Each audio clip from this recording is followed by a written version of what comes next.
अभी उसकी एज है 46 और वो लेडी लगती है 70 साल की। उसकी एज ग्रो होती रही, पता नहीं कौन सा ऐसा मैजिक है, मुझे भी नहीं पता। इंडिया वापस आती है, इंडिया वापस आने के बाद भाई वाराणसी जाती है, क्योंकि सबको कहीं ना कहीं वाराणसी दिखाई देता है। उसको भाई वहां पे 2 लोग मिलते हैं और वो 2 लोग उससे 17 लाख रुपए ले लेते हैं। फिर भाई वो साउथ अफ्रीका जाती है, साउथ अफ्रीका में भी वो ऑलमोस्ट 1 करोड़ रुपए खर्च कर देती है वहां पे रह के, और वहां पे वो लोग उसके साथ इंटीमेट होते थे। मैं इस पॉडकास्ट पे बोल रहा हूँ, शायद मैं गलत भी होऊंगा, लेकिन इंडिया में सिर्फ 1% लोग ऐसे हैं जो सिर्फ ठीक कर सकते हैं लोगों को। 99% सिर्फ पैसा कमाते हैं और सिर्फ फेक चीज़ें करते हैं।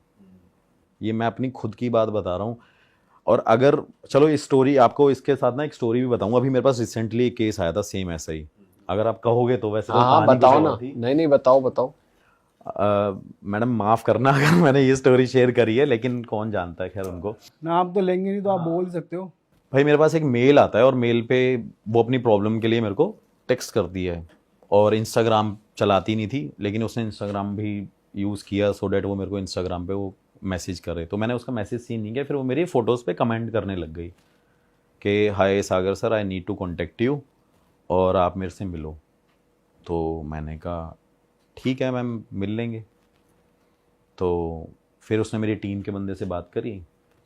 उसने भी सिर्फ यही बात बोली कि मुझे ना, मतलब उस मेल में भी और मैसेज में, कि मेरे को लगता है कि आप मुझे इस चीज़ से निकाल सकते हो क्योंकि यू आर अ जेन्युइन गाय, क्योंकि आप पढ़े लिखे हो, समझदार हो, आप ऐसा नहीं है कुछ भी मेरे को गलत गाइडेंस दोगे, ऐसे करके मेरे को बोला।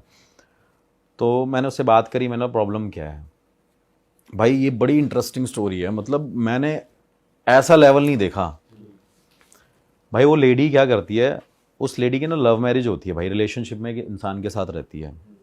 और मेरी बेइज्जती भी हो गई। खैर मेरे ही गांव साइड का ही एक बंदा था वहाँ पे जिससे उसकी लव मैरिज हुई थी। अच्छा। तो मतलब गांव का, मतलब मेरे एरिया की तरफ का 100 किलोमीटर दूरी है, इटावा जो जगह है, एक इटावा। हाँ, तो भाई वो वहाँ का बंदा था। वो दिल्ली में आया पढ़ने, साथ में यहाँ पे उस लड़की के साथ आईआईटी इंजीनियरिंग का कोर्स कर रहा था मुखर्जी नगर से। यहाँ पे ये सारी चीज़ें जो होती हैं, तो भाई इनका रिलेशनशिप स्टार्ट होता है वहाँ से। रिलेशनशिप स्टार्ट होता है, साथ में रहते हैं, सारी चीज़ें सॉर्टेड रहता है इनका।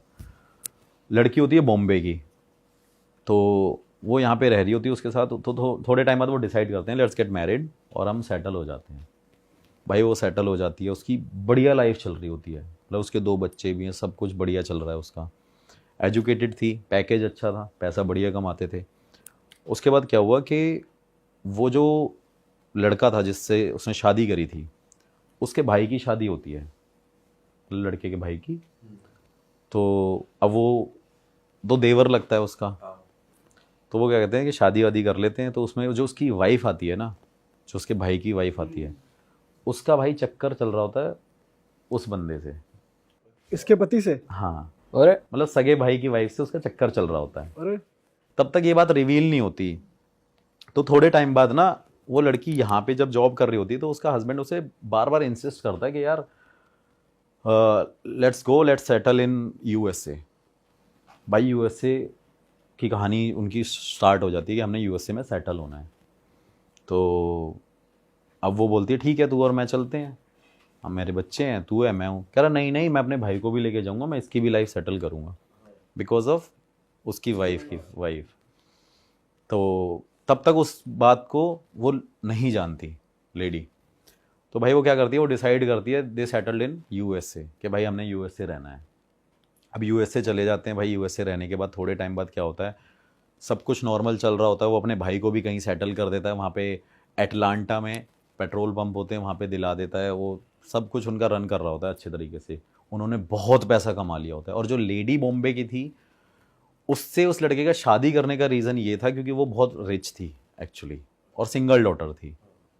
तो कहीं ना कहीं उसने वो अपना मतलब भी देखा कि भाई वो पैसे वाली है तो इससे शादी कर लेता हूँ, कल को मेरी लाइफ भी सेटल्ड रहेगी एकदम।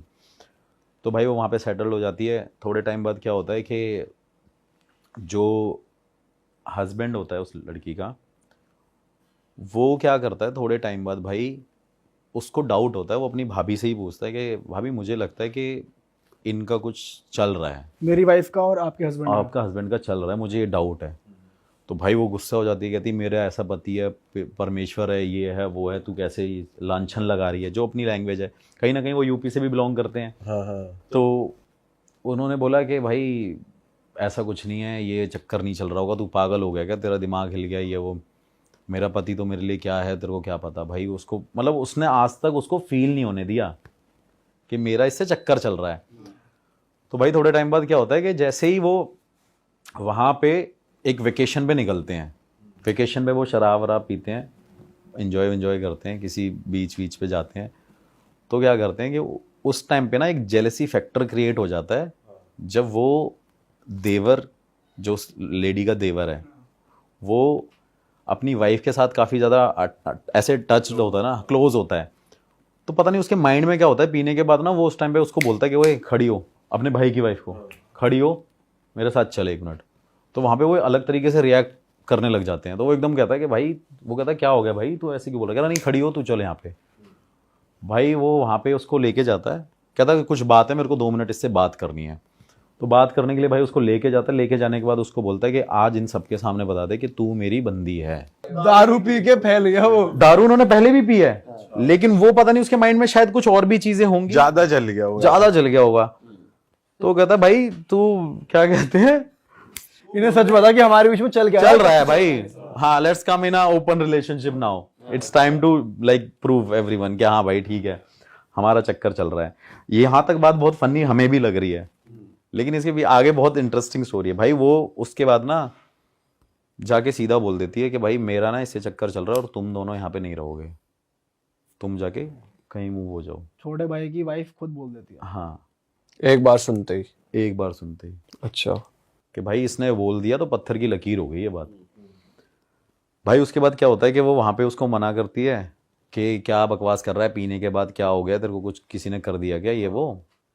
तो वो उस टाइम पे लड़ वड़ के दोनों अपना होटल में जाते हैं, स्टे वे करते हैं, फिर वो नेक्स्ट डे अपने घर आते हैं। तो फिर वो नेक्स्ट डे मॉर्निंग में फिर दोबारा एक मीटिंग बैठती है कि भाई मेरा इससे चक्कर चल रहा है इतने साल से, जब से ये इंडिया में थी, मैं इसको लेके आया हूँ यूएस से सिर्फ अपनी आशिकी करने के लिए, मतलब यहाँ लोकल स्लैंग में बोल रहा हूँ मैं, कि मुझे इसके साथ रहना है, तुम दोनों देख लो, अगर तुम दोनों एक साथ रह सकते हो तो रह लो।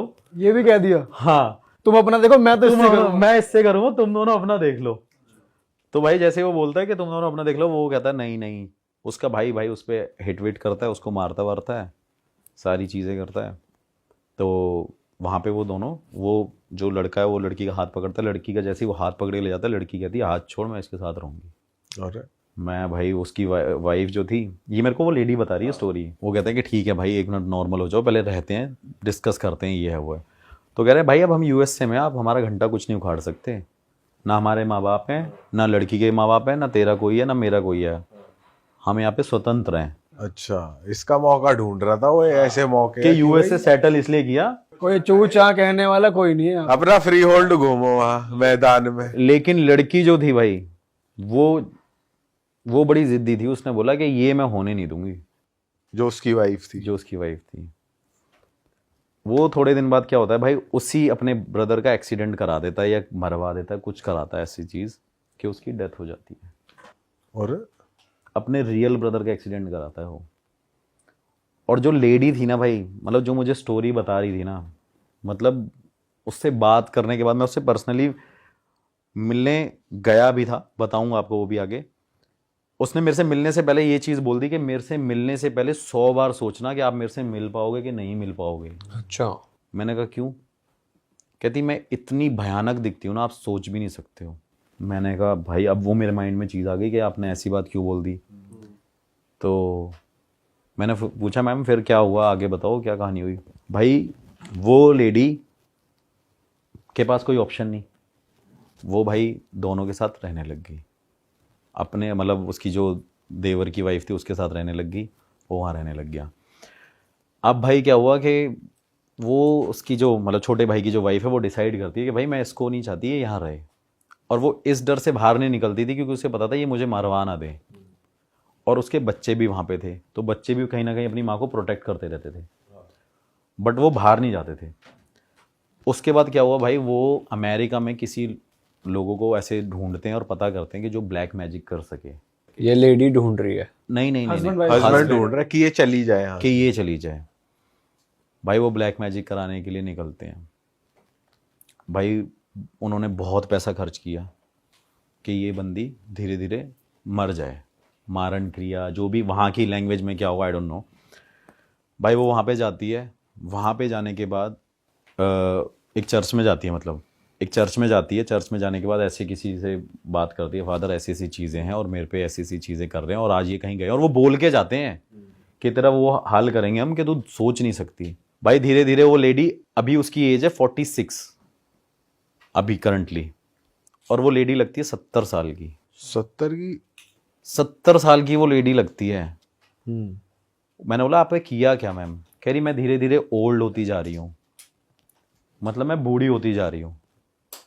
तो जे जिस दिन से उन्होंने बोला कि हम ये तेरा हाल करेंगे उस दिन से चालू हो गया? मतलब चालू हो गया, मतलब ऑलमोस्ट 6-7 महीने लग गए इस प्रोसेस को होने में। अच्छा। फिर भाई बंदी का एक क्या कहते हैं, लंग्स खराब, बंदी को पैरालाइज अटैक हो गया, बंदी पैरालाइज अटैक हो गई।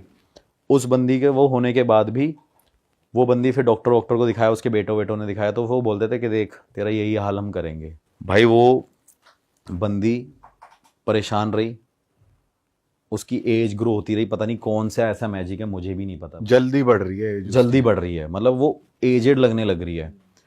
उसके खुद के लीवर फंक्शन ढंग से नहीं काम करता, उसके लंग्स में दिक्कत है, और वो मेरे से यही बोलती रही, फ़ोन पे मेरे को बताती रही कि मैं सर्वाइव नहीं कर पाती। लेकिन लड़की थी पैसे वाली, मैंने आपको स्टार्टिंग में बताया था। भाई लड़की अपने बच्चों को ले जाके फिर अमेरिका में कोई ऐसा फाइंड आउट करती है कि जो मेरे को इस चीज़ से प्रोटेक्ट कर सके। फिर भाई वो वहाँ से निकलती है, निकलने के बाद किसी से मिलती है और उसको बताता है कि आपके ऊपर ये मैजिक कर रखा है और ये हम नहीं कर सकते। वहाँ पे वो करीब $1000 उसको फ़ीस देती है। लेने के बाद वो बाद में बोलते हैं कि हमसे नहीं हो पाएगा, जिसने किया है हमें नहीं पता। लेडी भाई इंडिया वापस आती है। इंडिया, जैसे मैंने बताया था कि 99% फेक लोग होते हैं।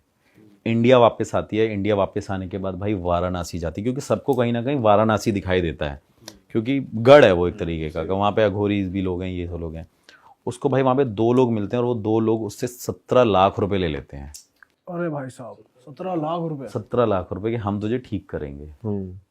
भाई वो उसे लूट लेते हैं, उसका कुछ नहीं होता। वो बॉम्बे यहाँ पे 1-1.5 महीने रहती है, उसकी कोई प्रॉब्लम सॉल्व नहीं हो रही है। वो वापस वहीं जाती है अपने घर में, क्योंकि जो यूएसए का घर था ना वो उसी के नाम पे था। अच्छा। और प्रॉपर्टी भी उसी के नाम पे थी, क्योंकि सारी चीज़ें अरेंज किसने करी थी? उस लेडी ने। तो वो उसे ऐसे किक आउट नहीं कर सकता कि तू भाई यहाँ से निकल जा। उसने क्या किया, वो बंदी भाई यहाँ पे गई, फिर उसको किसी ने, मतलब फिर उसने कांटेक्ट किया हरिद्वार में किसी को। हरिद्वार में उस बंदी ने, आप बिलीव नहीं करोगे भाई, ये बात कितनी भी फेक लग रही हो, लेकिन मैं आपको दिखाऊंगा, पर्सनली मैं आपको ज़रूर दिखाऊंगा उसका मेल मैसेज जो भी होगा। उस बंदी ने हरिद्वार में आके दोबारा अपना ट्रीटमेंट स्टार्ट कराने के लिए बाद 2-3 महीने बाद वो फिर आई, किसी ने उसको दिखाया। एक अघोरी है जो यूट्यूब पे फेमस है, उस अघोरी से वो कांटेक्ट में आई। उस अघोरी ने भाई उससे 10 लाख रुपए ले लिए और उसका कुछ नहीं किया। बाप रे। भाई वो बंदी वहाँ गई, वहाँ भी ठीक नहीं हुई। उसके बाद वो लेडी दोबारा अमेरिका वापस गई। फिर भाई वो वहाँ से जाती है साउथ अफ्रीका अपने ब्लैक मैजिक के ट्रीटमेंट के लिए। उसे कोई गाइड करता है कि आप साउथ अफ्रीका में जाओ, पता नहीं कहाँ, वहाँ पे साउथ अफ्रीका में काफी प्रैक्टिस किया जाता है। हाँ, प्रैक्टिस किया जाता है। फिर भाई वो साउथ अफ्रीका जाती है। साउथ अफ्रीका में भी वो ऑलमोस्ट 1 करोड़ रुपए खर्च कर देती है वहाँ पे रह के। उस बंदी ने मुझे ये बोला था कि मैंने इतना पैसा खर्च किया है कि सागर एक बहुत बड़ा बंगला ले सकते हो, आप कार ले सकते हो, इतनी चीज़ें कर सकते हो। वो 1 करोड़ रुपए साउथ अफ्रीका में खर्च करती है, वहीं उनके साथ रहती है और वहाँ पे वो लोग उसके साथ इंटीमेट होते थे जो उसे ठीक करेंगे। शिट। तो उन लोगों ने भी ठगा एक तरीके से? उन्होंने भी ठगा और उसके साथ वो इंटीमेट होते थे वहाँ पे। अरे भाई साहब। और भाई वो इंटीमेट होने के बाद वो बंदी वहाँ से, उसको पता चला कि ये मेरा यूज़ कर रहे हो, उसे समझ आ गया, क्योंकि वो लड़की बहुत एजुकेटेड थी, इंजीनियर थी, सारी चीज़ें थी। फिर उसके बाद भाई वो किसी अरब कंट्री में जाती है, मेरे को कंट्री का नाम नहीं पता। फिर वो किसी अरब कंट्री में जाती है, वहाँ पे जाके अपना ट्रीटमेंट स्टार्ट कराती है। मतलब उस बंदी ने होप नहीं छोड़ी अभी तक कि मैं ठीक होंगी कि नहीं होंगी। वो बंदी भाई अरब कंट्री में जाती है, वहाँ पे भी अपना कुछ पैसा लगाती है। वो मेरे को कॉस्ट नहीं बताई कितनी लगी, वहाँ पे भी वो ठीक नहीं हुई भाई। फिर भाई वो अरब गई, साउथ अफ्रीका गई। फिर उसे किसी ने गाइड किया कि आप ना यूरोप जाओ। वहाँ पे ना एक कम्युनिटी है जो आपको सपोर्ट करेगी। पता नहीं धीरे धीरे वो कनेक्ट होती रही, कांटेक्ट ढूंढती रही, तभी तो वो मेरे पास भी आई एक तरीके से। तो वो जैसे ही वहाँ पे पहुंची, वहाँ पहुंचने के बाद क्या कहते हैं, उसने क्या किया, यूरोप में एक कम्युनिटी को ज्वाइन किया और अपने घर की पूरी प्रॉपर्टी उन्होंने उसको ऐसा उसका माइंड वॉश किया कि जितना उसके पास पैसा था भाई उसने उस पूरी कम्युनिटी को डोनेट कर दिया। और सिर्फ बॉम्बे वाला घर छोड़ के, जो भी उसकी सेविंग्स थी। यूएस वाला भी? यूएस वाला नहीं किया, जितना यहाँ पे इंडिया में प्रॉपर्टी थी। बिलियनर थी वो, मतलब पैसा है उसमें बहुत है। क्योंकि जब मैंने उससे पैसों की बात करी थी ना, तो वो मेरे से कहती थी I am ready to pay anything, जो मेरे पास है। आप मेरे से बॉम्बे का घर भी ले लेना, मुझे ठीक कर दो तो ले लेना। उसने मुझे ये तक ऑफर कर दिया था। तो मैंने उसको बोला मैम फिर वहाँ पे क्या हुआ, कह रही मैंने उस कम्युनिटी को पूरा डोनेट कर दिया, उन्होंने मेरा यूज़ किया, उन्होंने भी मुझे ठीक नहीं किया। क्या ये हो रहा है, ये ब्लैक मैजिक हटाने भाई हर जगह मैं शॉक्ड हो गया। मतलब मेरी 2 घंटे कन्वर्सेशन स्टार्ट हुई है पॉडकास्ट पे, तो मैं इसे बहुत शॉर्ट में बता रहा हूँ, वो तो मुझे पॉइंट टू पॉइंट सारी चीज़ें बता रही है। और मैं सोच रहा हूँ मतलब कैसे लोग हैं ये, कहाँ से आते हैं, वही वाली चीज़ हो गई है, क्या कर रहे हैं तू इतने। मैंने बोला आप इतने एजुकेटेड हो, आपने ये सब। कह रही मरता क्या नहीं करता वाली बात होती है सागर। कह रही मुझे फ़र्क नहीं पड़ता, लेकिन स्टिल मेरे पास अभी भी इतना पैसा है कि मैं अच्छी तरीके से अपनी लाइफ सर्वाइव कर सकती हूँ। मैंने बोला आपके बच्चों का क्या है, आपके बच्चे कहाँ पे हैं? कह रहे बच्चों को वहीं पे रोक रखा है उन्होंने, बच्चे US नहीं आने दिए, यूएसए में। फिर उसके बाद भाई वो वहाँ पे जाती है, कम्युनिटी को सब कुछ डोनेट करती है। यूरोप में कोई जगह मेरे को नहीं बताया उसने, कह रही कम्युनिटी का नाम नहीं बता सकते, वहाँ के लोगों को मैंने सब कुछ डोनेट किया, उन्होंने मेरा माइंड वॉश किया, और जो जो वो मेरे से मांगते रहे मैंने सब कुछ इनको दे दिया। लेकिन वो देने के बाद भाई क्या हुआ, वो बंदी ठीक नहीं हुई, कोई ठीक नहीं कर पाया। अभी वो यूएसए में उसके पास कोई हैं जो ब्लैक मैजिक जो भी जानते हैं। फिर से वो दोबारा यूएसए आई, यूएसए में उसने किसी को फाइंड आउट किया, और फाइंड आउट करने के बाद वो लोग उससे हर मंथ एवरी मंथ $3000 ले रहे हैं। 2.5 लाख रुपए के आसपास हो गया। हाँ, $3000 ले रहे हैं। मैंने बोला मेरे को ही दे देते, $1000 में उतने में ठीक कर देता। फिर मैंने बोल दिया उसको, तो मेरे से कहती कि 3000। कह रही नहीं सागर, मैंने उसको बोला अभी बताता हूँ आपको, मैंने उससे बोला है क्या, कह रही सागर वो आपका कोई ठीक नहीं कर सकता है कहीं भी, इस धरती पे कोई ऐसा नहीं है, लेकिन एक होप मेरी गुरुजी से जरूर है कि आप मेरी बात करा दो। और मुझे भी पता है वो ठीक नहीं कर पाएंगे, लेकिन मेरी खुद की वो है कि चलो मैं एक बार मिलके सेटिस्फाइड हो जाऊं, ट्राई। गुरुजी ठीक नहीं कर पाएंगे ये कह रहे हैं आप? हाँ वो ये बोली मेरे से, वो बोली। अच्छा वो बोली, ओके। फिर भाई वो लेडी दोबारा भी यूएसए में थी, उसने उस घर को छोड़ा, बॉम्बे में वो रहती है अब। तो बॉम्बे में रहने के बाद उसने मेरे को मतलब वही एक बोला कि आप मेरे से मिलने आओ। तो भाई जब मैं उससे मिलने गया ना बॉम्बे, अभी रिसेंटली 1 ही दिन के लिए गया था, सुबह गया शाम को वापस आ गया था। भाई जैसे ही मैं उससे मिलने गया तो मैं उसको देख के लिटरली डर गया था कि भाई ये बंदी क्या है। और उसने जो मुझे फ़ोटो दिखाई ना पहले की तो मेरे को ऐसा लगा कि अगर मैं उसे पहली बार देख लूं तो मैं ये बोलूँगा मैम आप ही हो बस जो। इतनी खूबसूरत थी भाई वो, इतनी ब्यूटीफुल लेडी बंदी। तो मेरे से कह रही मेरा ये हाल कर दिया है, पूरे भाई डार्क सर्कल, काले हो रखी आंखें, वाइट बाल हैं पूरे, झुर्रियाँ, रिंकल्स पड़े हुए हैं, ये सारी चीज़ें पड़ी हुई हैं। अब वो जो $3000 उससे ले रहे हैं एवरी मंथ, भाई वो कुछ भी नहीं कर रहे वहाँ पे, कुछ भी नहीं कर रहे। फिर मैंने उसकी वीडियो कॉल कराई गुरुजी से फ़ोन पे, तो उन्होंने सीधा बोला कि आपके साथ ये चीज़ें हो रखी हैं, और उन्होंने सिर्फ इतना बोला कि आपके खुद के पुराने कर्म इतने ख़राब हैं जिस वजह से आपको ये कर्म ये भोगने पड़ रहे हैं। वो मतलब बहुत लॉजिकल और प्रैक्टिकल बात है। हाँ, कह रहे कि पुराने कर्म इतने ख़राब है कि ये, वो कह रही पुराने कर्म मतलब, कह रही अगर मैं पुराने कर्म का नाम भी लूँगा ना तो मेरे लिए वो बहुत गंदा हो जाएगा। वो पिछले जन्म की थोड़ी बात कर रहे हैं, वो तो इसी जन्म की बात कर रहे हैं ना। पिछले कर्म की बात बोल के वो उसे कनेक्ट कर रहे थे उस लेडी के मुंह पे कि आपके पुराने कर्म ऐसे हैं जिस वजह से इस जन्म में आप इस कर्म को भोग रहे हो। मतलब बहुत प्रैक्टिकल बात करते हैं भाई, वो किसी को सेटिस्फेक्शन नहीं देते, जो गलत है वो गलत है। कोई ऐसा नहीं है कि उन्हें कोई क्लाइंट बनाना है या कुछ करना है, उनको कोई मतलब नहीं है।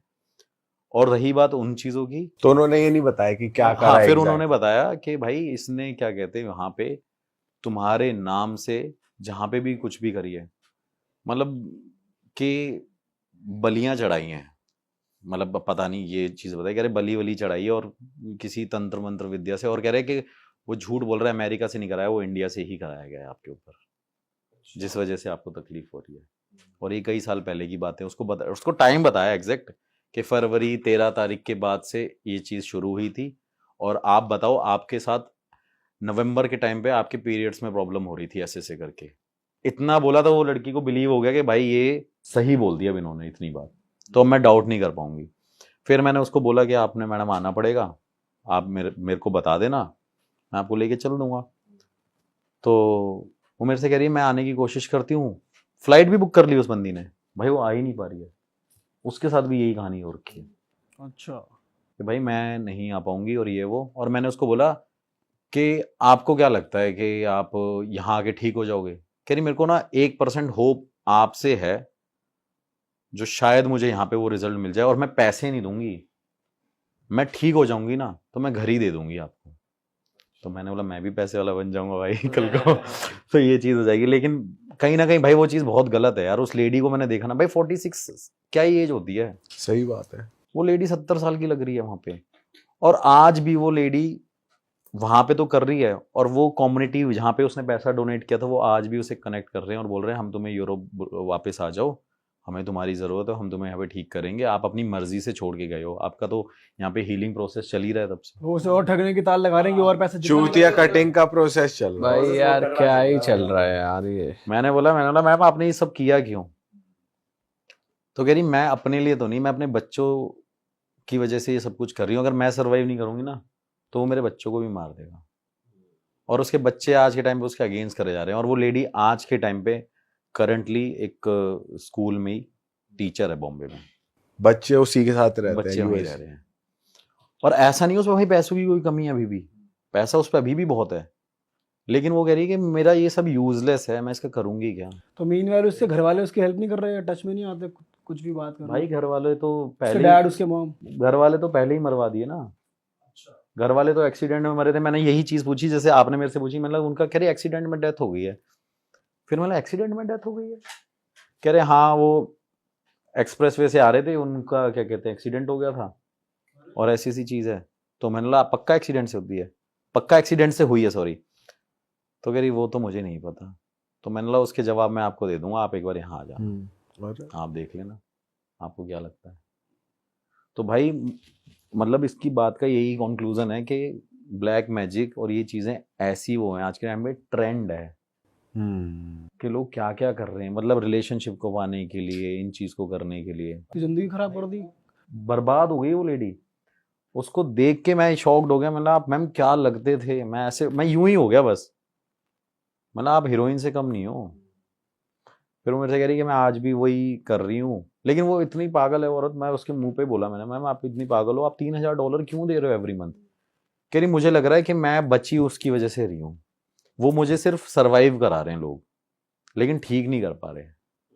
सोचो यार, जो लेडी यहाँ गई, फिर अरब गई, फिर साउथ वो अफ्रीका गई, फिर वहाँ पे गई, फिर घूम फिर के यहाँ पे, अब उसको ऑप्शन। लेकिन अभी भी वो यही बोल रही थी कि मैं बिलीव नहीं करती हूँ, लेकिन 1% चांस लेके देखती हूँ। बताओ। मैंने कहा भाई ऐसे लोग हैं भाई। और मैं तो वाराणसी वाले लोग ढूंढ रहा हूँ, पता नहीं कौन कहाँ। उसको 2 लोग मिल गए हैं जो 17 लाख रुपए ले लिए हैं भाई। 17 लाख रुपए भाई। अरे भाई लोग पागल हैं, 1-1 करोड़ रुपए भी दे देते हैं, ऐसे ऐसे लोग भी हैं भाई लोग परेशान है ना यार, मतलब पागल भी नहीं कह सकते, जिसको होप होती है ना भाई उसके लिए तो यही होता है मतलब मैं ऐसी ठीक हो ऐसी मुसीबत से जूझ रहा है, उसको ये है कि उसको ये है कि मैं रिकवर कर जाऊं। जो परेशान होता है ना भाई उसका मेंटली मैं समझता हूँ, पर लेकिन इतना तो पता चलता है कि गलत क्या है सही क्या है। मेरे पास भी कोई आता है तो मैं ये बोलता हूँ कोई बात नहीं, जो हमारा खर्चा लगता है, ट्रैवल एक्सपेंस लगता है, वो दे दो, बाकी आप अपनी मर्जी से कुछ भी दे देना, हम आपसे कोई पैसे नहीं मांगते। तो वो चीजें हैं। लेकिन हम तो भाई, मेरे तो गुरुजी ने ही मना कर रखे कि ऐसे किसी से कोई पैसे वैसे नहीं मांगने कभी। 17-18 लाख तो भाई क्या अमाउंट होती है यार, ये सब तो बहुत ही